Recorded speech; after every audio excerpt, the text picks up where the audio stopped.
বাবা চিন্তা করছো একবার যে তুমি স্বর্ণরে সেজদা করতেছো কোনো ফতুয়া নাই, তুমি কাপড়ের সেজদা করতেছো কোনো ফতুয়া নাই, তুমি ওখানে রূপারে সেজদা করতেছো কোনো ফতুয়া নাই, পাথরকে সেজদা করতেছো কোনো ফতুয়া নাই, নবীর পায়ের চিহ্নরে সেজদা করতেছো কোনো ফতুয়া নাই, খালি একজন পীরের ওলি কামেলের পায়ে সেজদা দিলে ফতুয়ার একটা বট গাছ খাড়া করাই দাও।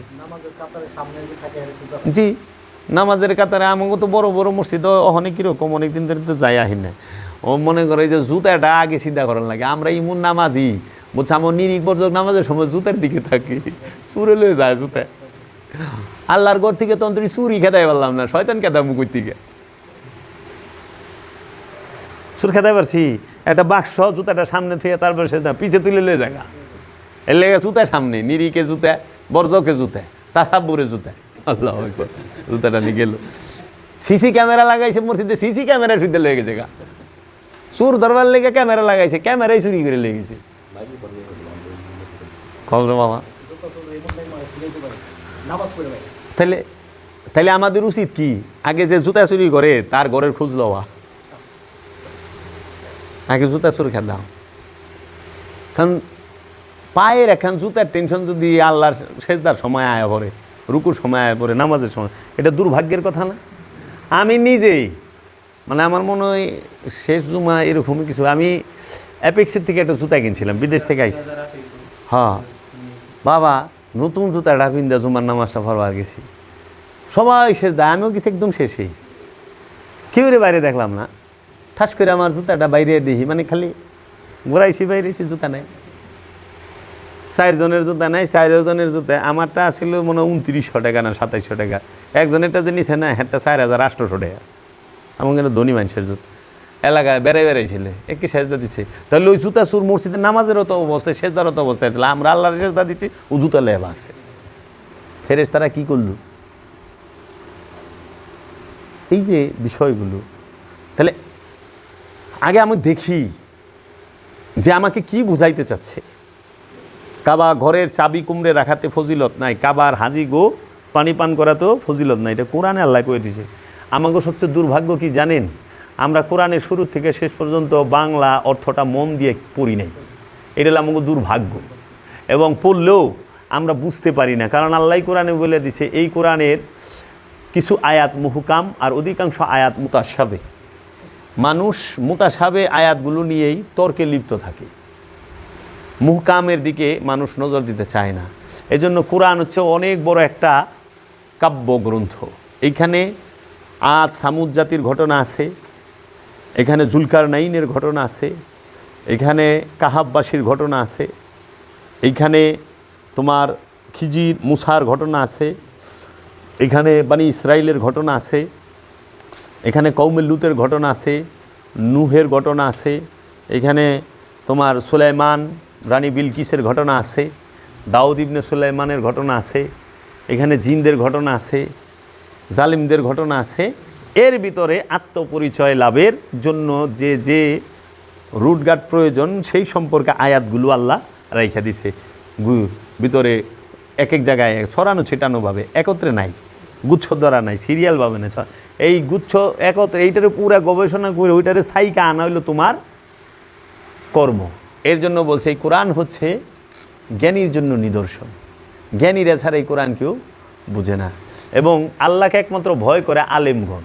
এই আলেম বলতে যারা আরবি জানে হেরা না, এই আলেম মানে যারা আল্লাহকে জানছে, চিনছে, দেখছে, নিজেরে চিনে, সেই আলেমরা, বুঝছো? মানে আরবি জানা আলেম তো দেখি যে ইয়া ভালোও ধরা খায়, বলৎকারও করে, দেখি না, বিভিন্ন কেলেঙ্কারিতে জড়ায় যায়। এই যে বিষয়গুলো, এইগুলো দেখতে হবে, শুনতে হবে। এখন এই যে কোরআনের অনুবাদটাকে তো কালকে তো ওই যে আমার এখানে একটা পোলা আছে মাদ্রাসা, ঘর ঘর ঘর ঘর করে পড়ে দেবে বলেছে, তাই আমি বললাম বাংলাটা গো, বাবা পারি না তো।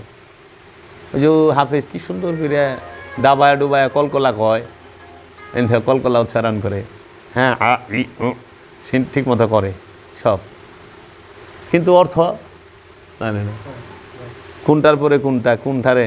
কোরআন কিন্তু অসাধারণ সুন্দর, মানে তুমি যখন কোরআনকে পড়বা এবং বিষয়ে যখন তুমি সিরিয়ালে আনতে পারবা, বিশ্বাস করো বাবা, তুমি সব থেকে বিচ্ছিন্ন করে দিব তোমারে খোদা নিজে, তুমি হইবা না। কোন সময় যে খোদায় বিচ্ছিন্ন করে দিছে টেরই পাইবা না, সব থেকে বিচ্ছিন্ন হয়ে গেছে। এটা চালায় দেওয়া হনে সব কিছুতে বিচ্ছিন্ন হয়ে যাবে। এই জন্য কোরআনটাকে পড়তে হইলে, জানতে হইলে, বুঝতে হইলে আগে কোরআনের কাছে, জিন্দা কোরআনের কাছে মুড়ি দিতে হবে। জিন্দা কোরআন যখন ওই কাগজ কালির যে বাইন্ডিং করা কোরআন বুঝাইব তখন মজা হইবে, এর আগে তুমি মজা পাবা না, খালি আইবা আর যাইবা, হাওয়া ঘুরবা। কোরআন মুখস্থ করলে মজা পাওয়া যায় না, মজা হইলেও কোরআনকে নিজের মধ্যে ধারণ করতে পারলে মজা। এজন্য আমাকে তো অভাবই শেষ হয় না। নাহলে নামাজি জুতা চুরি হয়ে যায়, ইমন দেশ ওরসে গেছ জুতা চুরি করে লেগেছে। শাহ আলী বাবার এনে যামু, শাহপরান বাবার এনে যামু, শাহজালাল বাবার এনে যামু, জুতা লে চিন্তা করুন গে। এই জন্য অভাব শেষ হইলে আবাদতে মন বসবে। পেটে খিদা থাকলে ওয়াজ ভাল লাগে না। যাই হোক, এই লতিফাগুলো যাই না জিকির করবা, আল্লাহু জিকিরের লতিফাটা জানতে হয়। হ্যাঁ, ধ্যানের বিষয়টাতে জানতে হয়। এর জন্য জিকির আবার বিভিন্নভাবে করা যায়। এগুলো গুরুর কাছ থেকে জানবা, গুরুই কুমারে কয়ে দেব, তোমার জিগা লাগবো না, জিগায় তার বিরক্ত করো। কারণ তার ভাব যখন আইব সে এমনি তো বড় রাখবো, তুই নিয়ে পারবি কিনা হেঁটে দে। এর লেগা সংযোগ যোগাযোগ রাখো গুরুর সাথে, যে যে গুরুর মুরিদ কোনো অসুবিধা নাই, তার সাথে যেন সংযোগ যোগাযোগ থাকে। আর তোমাকে দোহাই লাগে আমার মুরিদ যারা, এই স্বপ্নের পেছালটা কম পারবা। এই স্বপ্ন এটা বড় মারাত্মক জিনিস। স্বপ্নে এই দেখছেন, স্বপ্নে এই দেখছেন। একজনে সেদিনকে কইতে জানিয়েছে, হ্যাঁ আল্লাহরে দেখছে, রসুলরে দেখছে, তাই আমাকে আমার কাছে ঘাস কাটবার লিয়েছে, পরশু দিন আইছে। আমার কথা তো কইতেছে না, মুখটা চুপ। আমার তো বুঝস না, এক একবার ওরা তো মনে করছে আমার এই রূপটাই বুঝি, আমার কত ভি খাইটাতে যে বাইরে এই দিত বেশি তকদির বালা। কয় আমি আল্লাহরে স্বপ্নে দেখলাম, তারপরে নবীরে দেখছে, এখন আমি মুড়ি ধরতে চাই। তাহলে আমি কইছি আপনার কাছে আমি মুড়ি দেবো, আপনি আমার কাছে মুড়ি দেবেন কে? হ্যাঁ বললেন কি আপনি? আমি অন্তরে আল্লাহরে দেখি নাই, আল্লাহ দেখি না, লোক আমার কাছে মুড়ি দেবে রে, সেটা তো কথা হইল। অনেক এরকম আছে। এই যে স্বপ্ন দেখবা মৌলবীরা এলো স্বপ্ন, এই স্বপ্ন লইয়া হ্যাগো কারবার সব। আমি স্বপ্নে দেখেছি হাসরির মাঠে লঞ্চ লইয়া যাইতে আছে হুজুরে। হাসরের মাঠে লঞ্চটা দেবো গা, শুনছ কথা? আদাত উপরে সূর্য থাকবো, মাথার হাসরের মাঠে কয় না তো, যে মাথার উপরে আদাত উপরে সূর্য হে মাঠে হেনে লঞ্চ লইয়ে দেবো কেমনি? হয় মিয়া, পানি তুমি আগুন হয়ে থাকবে, মস্তক বলবো, পানি পানি করবা, এটা হাদিস তো। তাহলে এই স্বপ্নের পেশালটা তোরা পারিস তা বাবা, তোরা বাস্তবের পেশাল পারিস। আচ্ছা, স্বপ্নে আগুন ধরলে পুড়ে না, কিন্তু বাস্তবে ধরলে কিন্তু থাকে না রে। মৌলা মৌলা লাখ পুকারে মৌলা হাত না আয়।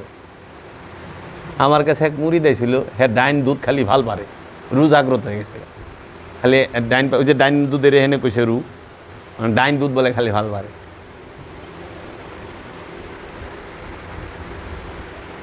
কয় আমার কি রু জাগিয়ে গেছে? হ্যাঁ, আমি গেলাম আমার তো দুধই নাই, আর রু জাগবো না।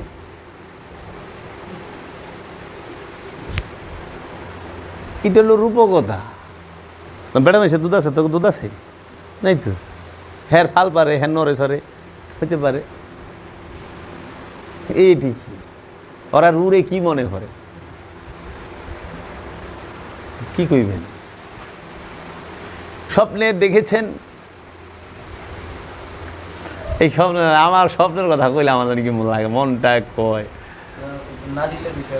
হ্যাঁ সেদিন কয়াইছে আমার, আমি এটা স্বপ্নে দেখছি, তোর আল্লাহ দোয়াই লাগে, তুই স্বপ্নের কথা আমার কইছে। কিন্তু মৌলবী সাহেব গোগা হেরা তাবির বাতাইব, আমি স্বপ্নের তাবির জানি না তো। না मैं किसी की आँख का नूर हूँ, ना किसी का दिल का करार हूँ, मैं एक मुश्त खुबार हूँ, मेरा ऐसा कोई भी नहीं जो मुझे गले लगा कर रोए। ओ मेरे हम नफस, ओ मेरे हम नवा, मुझे दोस्त बनकर दगा न दे। दुश्मनी जम कर करो लेकिन गुंजाइश रहे, जब हम तुम एक हो जाए तो शर्मिंदा ना हो। তা আমার স্বপ্নের তাবির স্বপ্নের ব্যাখ্যা দেওয়ার মতো কেউ নাই তো। আমি স্বপ্নের তাবির জানি না, কারণ সপনা ও কবি নেই হতে আপনা। স্বপ্ন কখনো আপন হয় না।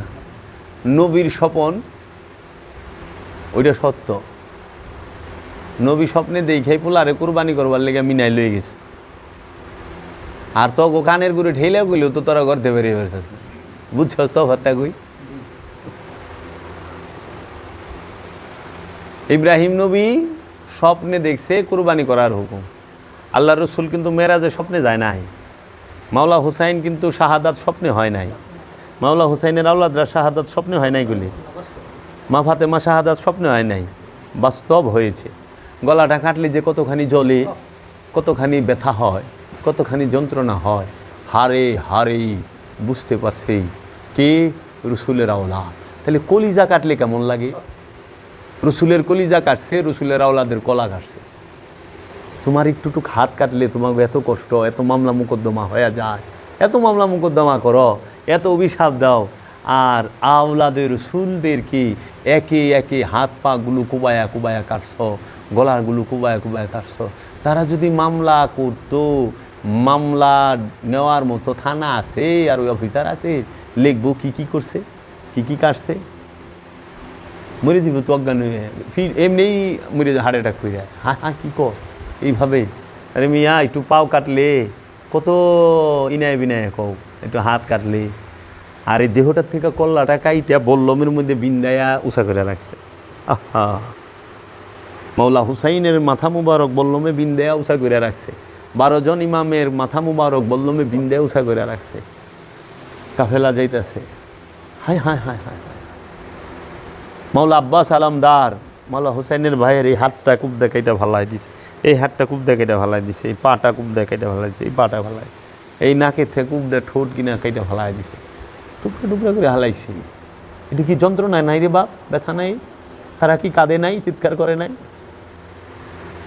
তো যারা ছিল তাদের কি একটু মায় লাগে নাই? লাগে না।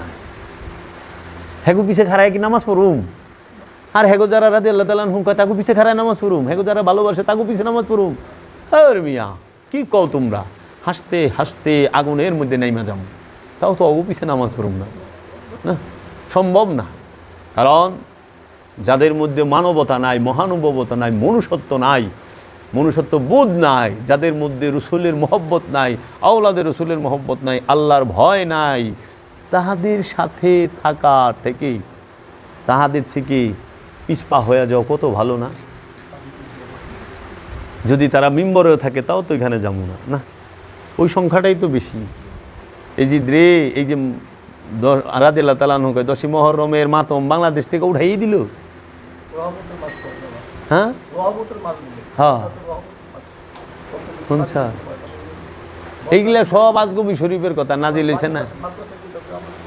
ওই যে যেরকম 50 ওয়াক্ত নামাজের কথা কয় না, এটা আজগবি শরীফের হাদিস।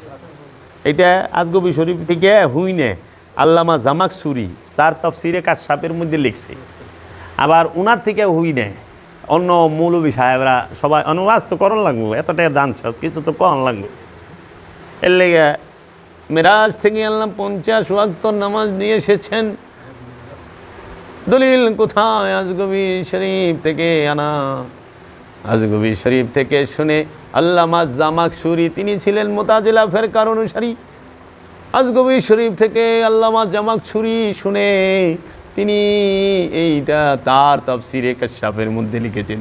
আর ওইখান থেকে এই গোলাপি ওয়াহাবি সুন্নি মৌলবী, গোলাপি ওয়াহাবি পীর সাহেবগণ কানে হাত দিয়া 5 ওয়াক্ত নামাজের এই 50 ওয়াক্তের কাহিনীকে 5 ওয়াক্তে আইনা শেষ করে।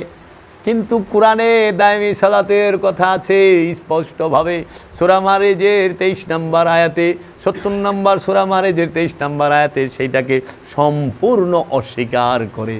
কারণ মেরাজে যায়া কোনোদিন আল্লাহ নামাজ দেয় না।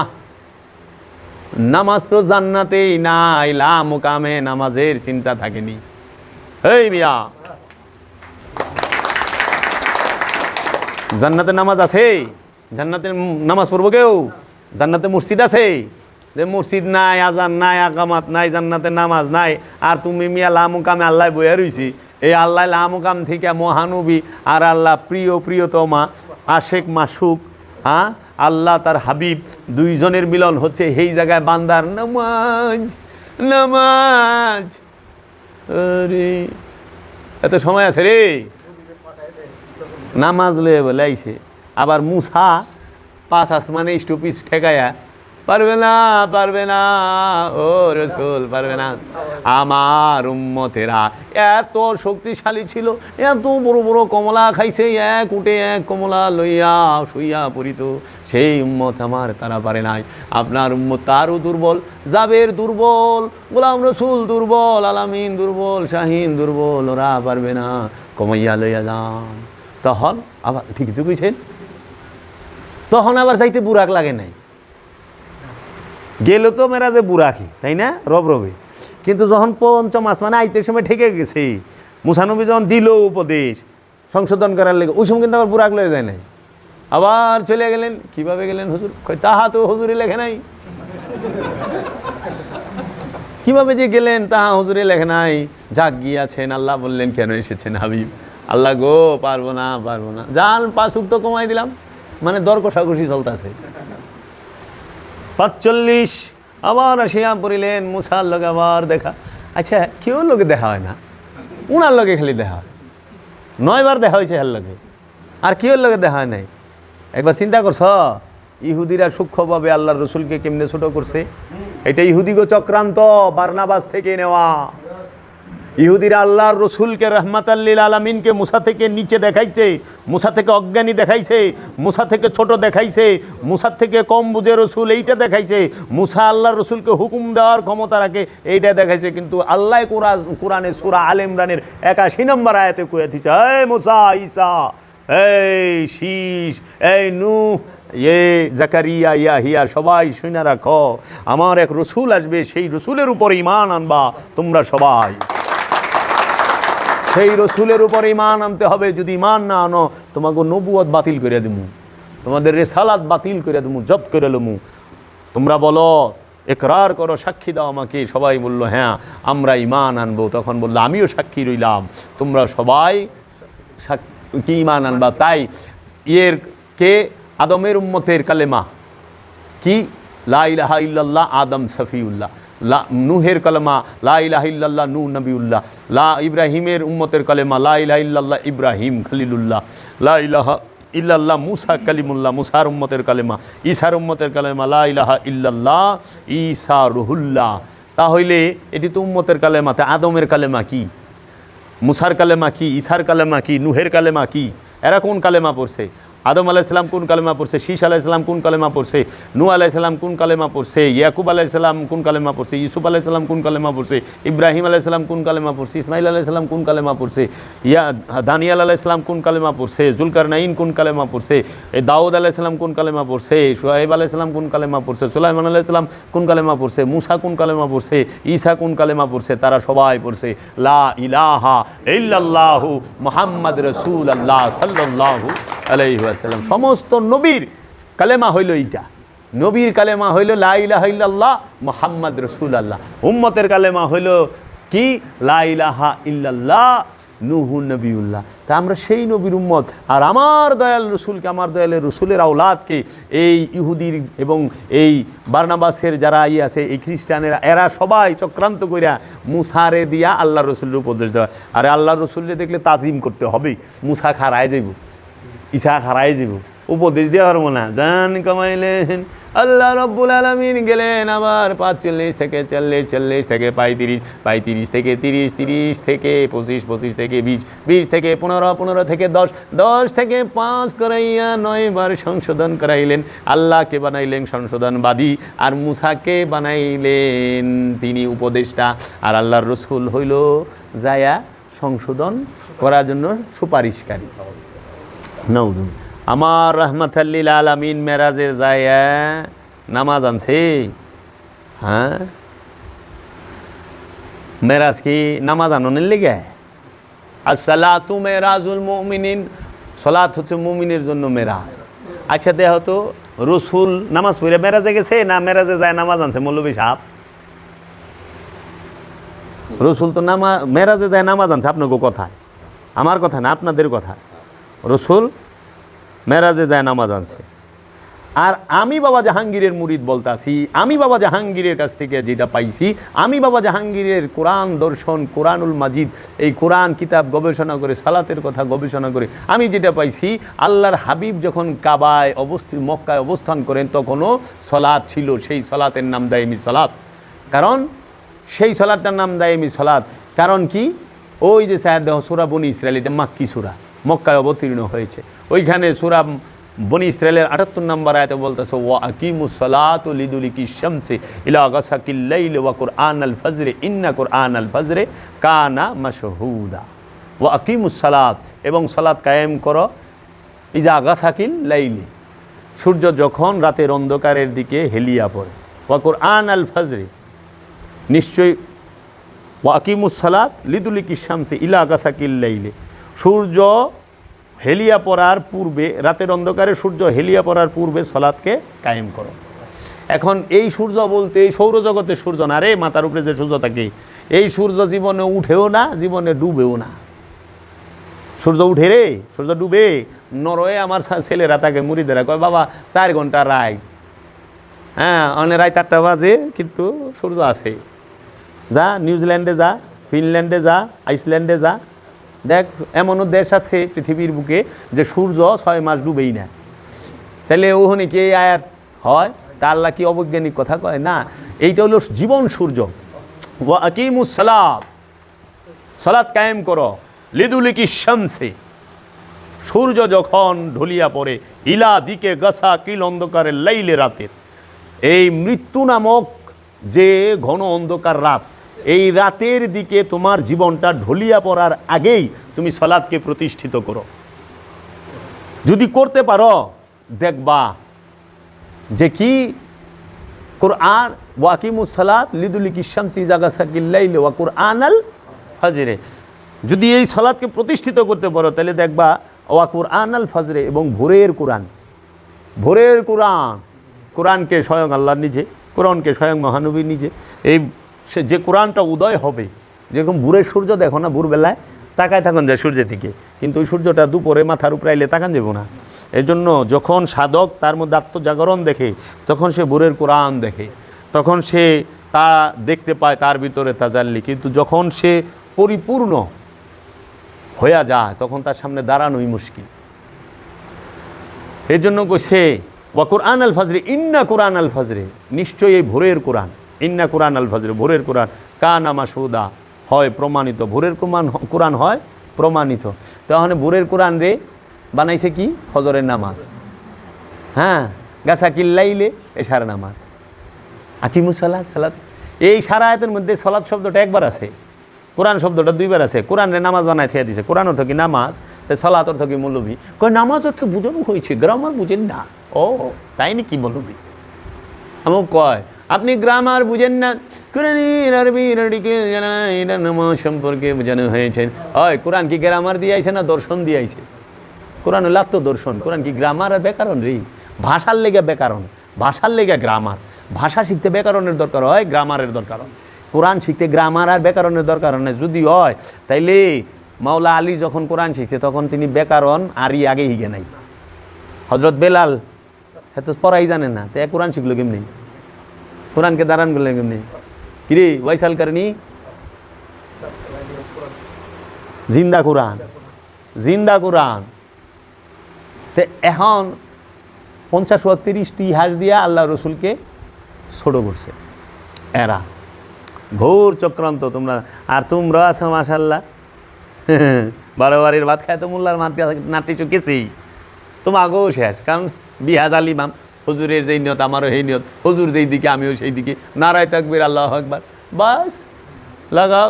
একবার চিন্তা করলো না যে কোরআনে 5 ওয়াক্ত নামাজের কথা সরাসরি কোরআন আয়াতে নাই, তাহলে এইটা আমরা আনলাম কোথা থেকে? হাদিসের মধ্যেও স্পষ্ট আমরা পাই না। এবং অজু থেকে নিয়ে একবারে সালাম ফেরানো পর্যন্ত পুরো নামাজের বিষয়টা একটা হাদিসের মধ্যে কোনো সাহাবী দিয়া বর্ণনা হয় নাই। আর সবচেয়ে মজার বিষয় হইল নামাজের যতটি হাদিস আছে ইমাম বুখারীর এই কিতাবে আপনি দেখবেন নামাজও দেয় আবু বকর সিদ্দিক রে দিয়া নামাজের কোনো হাদিসই নাই, ওমর রে দিয়া নামাজের কোনো হাদিসই নাই। তাও বকরের সিদ্দিকের থেকে বেশি নামাজ কে শিখছে? যদি ওয়াক্তি নামাজই শিখে তো মাওলা আলী আবু বকর উমর এগো থেকে তো বেশি কেউ শিখে নেই। তাহলে মাক্কি সূরায় আমরা সলাতের কথা পাই, সূরা মারিস 23 নম্বর আয়াতে আল্লাযিনা হুম আলা সালাতিহিম দায়িমুন, তারাই মুসল্লি যারা দায়মি সলাতে দণ্ডায়মান, সর্বক্ষণ সলাতে দণ্ডায়মান। সর্বক্ষণ যারা সলাতে যুক্ত, মানে সর্বক্ষণ যারা রসুলের সাথে যুক্ত, সর্বক্ষণ যারা আল্লাহর সাথে যুক্ত, তারাই মুসল্লি। মানে মুসল্লি আরবি শব্দ, মুসল্লির বাংলা হইল যোগী। হিন্দুর গন্ধ হয় না, একটু শুদ্ধ ভাষা করলে সাধক, কিন্তু মুসল্লির বাংলা হইল যোগী। ইন্ডিয়ান হিন্দি ভাষায় বলে যোগী, মানে আল্লাহর সাথে পরমের সাথে জীব যুগ হওয়ার চেষ্টা, যুগের কয় ওরা যোগ, এই যুগ হওয়ার চেষ্টায় আছে, এই জন্য সলাৎ করতে আছে, বুঝছো? তাহলে এই নামাজের কথাটা দায়মিরে অস্বীকারী করলো। দায়মি সলাৎ লইয়া তার প্রয়োগ পদ্ধতি সকল কোরআন আছে, কিন্তু কয় না, বুঝেই না কেন? আর যারা বুঝছে হ্যাঁ কিনা লইছে ও হাবিরে ধর এত কথা কয়ে কী করবেন? টাকা লন, গাড়ি লন, বাড়ি লন, কথা কেন না? আমাকেও কথা কন। ফেললে যারে খালি জান্নাতের ফ্যাসিলিটি কয়, কিন্তু জান্নাতে যে জামু কেমনে, শয়তান খেদামু কেমনে, হেই ডার কয় না। জান্নাতে কী খাবে এটা তো পরের বিষয়, শয়তান খেদামু কেমনে হেইটা আগে কন। কারণ নামাজ পড়লে শয়তান যাইব গাতে, নামাজ যদি পড়লে শয়তান যাইতু, তাহলে শয়তান নিজেই তো নামাজ পড়ে। আল্লাহকে স্মরণ করে না শয়তান, আল্লাহ জিকির করে না শয়তান। শয়তান যাইব বলে আদমের ধ্যান করলে, যে যত আদমের ধ্যান করবো হের থেকে শয়তান তত দুর্বল, তত ভাগিয়া যাইব, বুঝছা? এই আর কি। মানে আমাকে আদমের ধ্যান বাদ দিয়ে খালি আসেন আল্লাহর ঘরে যাই, আল্লাহর ঘরে যায় আল্লাহর দেখা পাই না, এইটি তো বড় আফসোস। এতদিন আপনার আচ্ছা আমার বাড়িতে তোমরা যদি মনে করো বছর 12 মাসে আহ, 12 মাসে 12 দিন আহ, যদি একবারও দেখা না পাও তোমরা আর আমার বাড়িতে আইবে? আচ্ছা আমারে দেহ নাই, এই আমার ভাই বেড়াদার যদি না দেহ তাও চাইবে না। তা আমরা আল্লাহরে না দেখলাম, ফেরেশতা তো দেখুম, আল্লাহর ঘরে কটা ফেরেশতা দেখুম না? হেও তো দেখি না। যাক শয়তান রে তো দেখুম, তাও নাই। কিন্তু আল্লাহর যে ঘর, আসল ঘর, এই দিল কাবা, এনে দেহ চাইয়া এনে তুমি পয়লাই দেখা হইব শয়তানের লগে। শয়তানে যখন কিক মাইরে খেদাই দিবে দেখবা ফেরেশতারা একারাই গেছে। তানাজ্জালুল মালাইকাতি, আমি সব ফেরেশতা নাজিল করি, ওয়া রূহ চাইয়া দেখবা হৃদয় কাবাতে আল্লাহ বলে দিছে, বুঝছো? এলে শয়তান খেদাও আগে কিক মাইরা, তারপরে ফেরেশতাকে দেখবা, আল্লাহরেও দেখবা, নিজেরও চিনবা যে তুমি আল্লাহময় হয়ে রইছ। তোমার থেকে আল্লাহ দূরে না, এতদিন তুমি আল্লাহ থেকে দূরে আসিলা। আল্লাহ আমার থেকে দূরে না, আমি আল্লাহ থেকে দূরে ছিলাম। কার লেগা? এই শয়তানের লেগা। এই শয়তানটাকে আমার নিজের ইচ্ছাটা, এই ইচ্ছাটাকে যখন কুরবানি করা পারছি, বাস আল্লাহ তার কইরা নিছে আমার আর ভয় নেই। এই জন্য লটকানো রে ঝুলাইয়া ঝুলাইয়া রে টাঙ্গাইয়া টাঙ্গাইয়া রে মারিয়া ভালাইয়াছে, মানে কত যে পেশায়ারা। লটকানি, টাঙ্গানি, ঝুলানি একই তো জিনিস। এরা একটা শব্দ রে এইরকম 12টা রকম করে কয়, মানুষ হয়ে যায় ডরাইয়া, না জানি কি। কাজেই 5 ওয়াক্ত নামাজের দলিল আল্লামা জামাকসুরির তাফসিরে কাশফ ছাড়া এর আগে কেউর কাছ থেকে পাওয়া যায় না। নাম কয়ে দেওয়ার পরেও খোঁজে না, তারপরেও বকবো। আবার কি খায়, তোর সব ভালো লাগে, তুই খালি 5 ওয়াক্ত নামাজের কথাটা যে কস এটা ভালো লাগলা, তুই 5 ওয়াক্ত নামাজ পড়িস, আশ্চর্যের বিষয়। তাই আমি বললাম আপনি তো 5 ওয়াক্ত নামাজ পড়েন ভাই, অল্প সময় 5 ওয়াক্ত নামাজে 17 রাকাত 1-1.5 ঘন্টা হয়ে যায়, কিন্তু আল্লাহ তো কিছু সর্বক্ষণ নামাজ পড়তে। তা আমি তো সর্বক্ষণ যে নামাজ দাইমি নামাজ, এই নামাজের কথাটা বলি, আমি তো নামাজকে অস্বীকার করি নাই ভাই। আমি বলছি 5 ওয়াক্ত নামাজের কথা আমি কোরআনে পাই নাই, কিন্তু নামাজ আছে সেটা দাইমি নামাজ, সর্বক্ষণ নামাজ। এখন আপনি কোন তো 24 ঘন্টার নামাজ বড়, সর্বক্ষণের নামাজ বড়, নাকি 1.5 ঘন্টার নামাজ বড়? 24 ঘন্টার বড়। তো 24 ঘন্টা আপনি আল্লাহর জিকির করবেন, আল্লাহর ধ্যানে খেলে থাকবেন, রসুলের ধ্যানে খেলে থাকবেন, এই সালাত করেন, তাতে আপনি পাপ থেকে বিরত থাকবেন, পাপ করবেন না। আমারে উল্টা উদ্দেশ্যে ওই যে ভিলেন বানাইবার চায়, হ্যাঁ গো ব্যবসায় টান পড়ছে, কয় উনি নামাজ মানে না। আরে কেরা কইছে? আমার মতো নামাজি কেরা আছে রে, এটা দেখা দিহি। তোরা যারা আইসস আয় না দিহি, কত হানি নামাজ পড়ছস তোরা দিহি।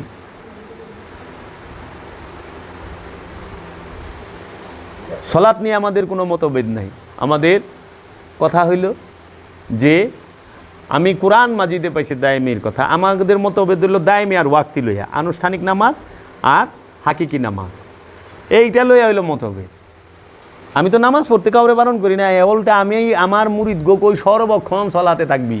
এই সর্বক্ষণ সালাতে থাকা কষ্ট থেকে অনেকে বাইগেও যায় যে 5 ওয়াক্তই বালা, 5 ওয়াক্ত হইলে একদম নর্মাল হাবা গুবা মানুষ, এরা ঠিক থাকবো না। কিন্তু যারা নিজেকে চিনতে চায়, যারা রবের পরিচয় জানতে চায়, যারা আত্মশুদ্ধি করতে চায়, তাদের দায়মি সলাতের বিকল্প নাই।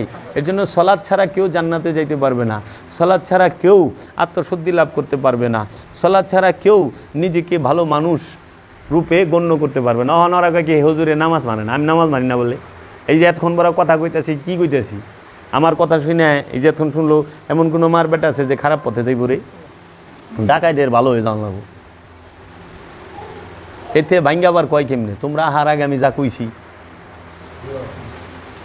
তো কাজেই বাবা গো, সলাৎ সবসময় রসুলকে সাথে নিয়ে করতে হয়। রসুল হইল ইমাম, তুমি হইলো মুসল্লি।